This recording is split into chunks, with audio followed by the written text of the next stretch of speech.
Hello, my lovelies. Yes, bet you thought you weren't going to hear that again.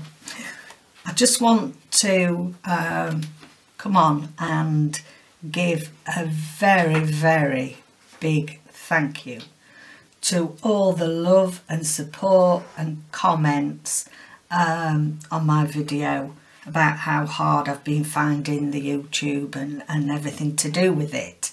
And we've been away, we've had a week's holiday, and I've decided that I'm not going to stop my channel for now. I've decided that if I only do it for you lovely people that bothered to comment and the great support that Tracy gave me, Tracy Fox, so from Tracy Fox Creative, and Rachel from Roxy Creations by Rachel, I'm doing it for that, and I'm doing it because I want to. I didn't realise just how much I inspired people, and I didn't realise that a lot of what I do is more teaching and teaching people how I do things and to give them to a different way of thinking about things. And so thank you for that very much. But I would ask that you do something for me moving forward. So please make sure you're subscribed, and please like all the videos that I do. For those of you that are not aware, every time somebody gives me a like or subscribes, then YouTube push my content, my videos out to more people. The more people that see it, the more people we're persuading to join our lovely crafting community, and people will come and see what my channel has to offer. So please, if you can comment, please, if it's only just a quick thank you or I've enjoyed that or something, some sort of communication is the only thing that YouTube algorithm recognises. So please, moving forward, if you would kindly do that for me. So quickly today, I want to show you my finished Roxy's Journal of Stitchery. I've finished it at last, I've put it all in, and so I'm going to give you a quick flick through. This is an old Oxford Book of English Verse, and you've seen it before. I've done the cover, and you couldn't expect anything less but than all this scrummy, yummy, scrappy. It wouldn't be me if it wasn't a scrappy-doo, would it? So yeah, scrappy-doo is the order of the day. Now I've left in here, how marvellous is this, 1927, King Edward the VI Girls Grammar School awarded a prize to Olive E. Little for general work. How lovely is that? So that's still in. Oxford Book of English Verse, 1250 to 1900. Okay, so this is my first page, and one or two of these you've already seen. That's my Roxy's, the Journal of Stitchery. And then we go over the page, we had to feature a rabbit. So it's got all sorts of bits and bobs in the background, and then I've got my altered paper sewn rabbit there. Here on this page, I think it was flowers, so make a feature of flowers. I really had fun with this one, especially because I did use a lot of wools and different textured fibres, and even paper there, tapestry. This one is not in the, what I've done is put a few odd pages of things that I have done to fill it out. So this was just generally a slow stitch piece that I did using all sorts of different avocado dyed fabrics and plenty of seed stitch. This one, I think we had to feature a bird, some old fabric and a bird, I think. So yeah, don't laugh at me, Robin. Poor Robin. Those of you that have been with me long enough to remember Dovegate from the first lot of Christmas dailies, and how we did laugh at my bird drawings. Well, David said this is no exception, but there we go. This is a bit of scarf left over from my mum's scarves, so I thought that had to go in. This is really vintage piece of tablecloth. So this one again, this one is one that I'd already done, and it's got a pocket on here, and this has got all bubble wrap that's been sewn.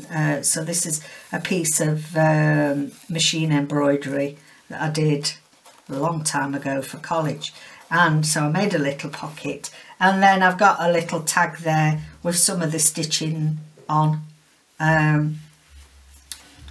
from the Journal of Stitchery, so that's going in there. Did some bead work on the top and some beads down the middle.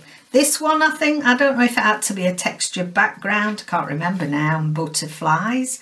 So this is a really grungy background that's been gessoed on, and then I did some stamping. Perhaps we had to do stamping, I can't remember. But a lovely, lovely grungy piece.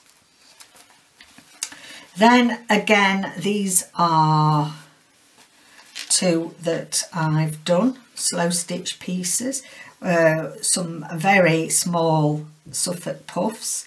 Again, loads and loads of, there's always usually loads of seed stitch and French knots and bullion knots. And then I've done a lovely little tag with, I'm on my last lot of lovely vintage fabrics from Rachel, and I've just put some vintage lace on there from a stash and a few beads, and I love that. So that little tag fits in there. This one, this was a bit of an experiment. Again, it's making loads of grungy texture in the background, so this is paint, gesso, all sorts of different fabrics that then I've painted over the top to make it even thicker and grungier. And I've just done bullion knot and seed stitches into that, and I don't know if you can see on the camera, but it's very, very textured. There's some carded wool there, lace. This is actually a piece I did on the sewing machine where I wrapped loads and loads of ribbon around itself, and then you just sewn it on, and it then gives you a dome textured. So if that's something you'd like me to do a video on, let me know. I certainly think I'm going to do some of these scruffy textured backgrounds for stitch. They're not scruffy really, they're clean, but you know what I mean. Next piece, again, there's just different techniques I wanted to try in this. Some really old Hessian burlap. This is actually some hand-dyed, not hand-dyed, hand-stamped with metallic paint and some Suffolk puffs. Again, some lovely beads down there. You can see all them going down there. We've got a little danglies, a couple of danglies down there, and these beads are like bullion knot, only with beads. Here, again, all different textures, and some baby Suffolk puffs with a bead and some pistol stitch. And then this piece, I think I've forgotten to do the very last one, but hey ho, this is last one in this book. I think we had to use some old quilt and house. Well, this background is a quilt, little lap quilt I made my mum, that I got, obviously 2014 it says, Mum with love, Catherine, 2014. And then I used some elements from it to do my house. That's and again, that was something that I'll treasure. And then we've just got some really vintage lace in there. I've got a little pocket at the back there as well, in case I want to put any other little bits and bobs in. And then there we have the back. I had fun doing that. I'm not doing the Christmas one. It's taken me all my time to get this one finished. But yeah, I think you'll agree. It looks lovely in this really old grungy cover. So there we go. Thank you so much. Thank you, thank you, thank you. I really we've been overwhelmed with how much kindness people have sent us, and it's made me feel so much better that there are people out there that like what we do. So mwah, thank you so much. Take care. See you next video.